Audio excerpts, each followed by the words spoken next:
देवकी मैया ने स्तुति करते करते भगवान की ओर देखा और कहा, प्रभु आप वचन चूक गए। क्यों? कहां चूका हूं?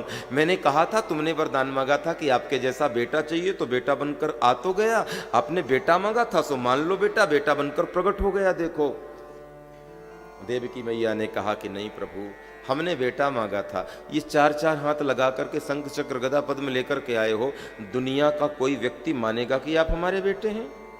सबसे पहले तो बताओ, चार चार हाथ लगा के क्यों आए?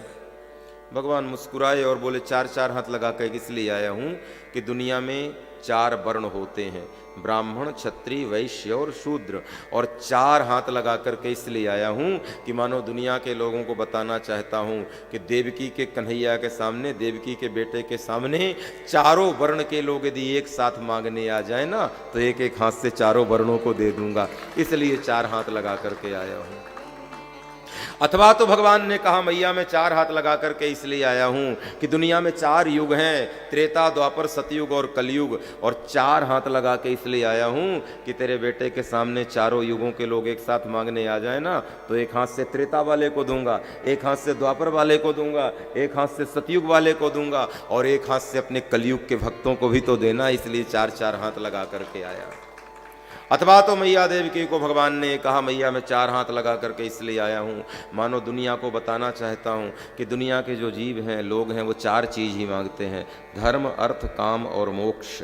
और मैं चार हाथ लगा करके इसलिए आया हूँ कि दुनिया के लोगों को बताना चाहता हूँ कि एक साथ यदि धर्म, अर्थ, काम, मोक्ष मांगने आ जाएं तो एक एक हाथ से सबको तृप्त कर दूंगा, इसलिए चार हाथ लगा करके आया हूँ। अथवा तो मुझे एक बात बड़ी अच्छी लगती है, भगवान ने देवकी मैया को कहा कि मैया मैं चार हाथ लगा करके इसलिए आया हूँ कि मानो जगत को बताना चाहता हूँ कि देवकी के कृष्ण की जो शरण में आएगा, उन भक्तों का काम एक हाथ से नहीं, दो हाथ से नहीं, तीन हाथ से नहीं, अपने भक्तों का काम चार चार हाथों से करूँ, जल्दी पूरा करूँ, इसलिए चार हाथ लगा करके आया हूँ।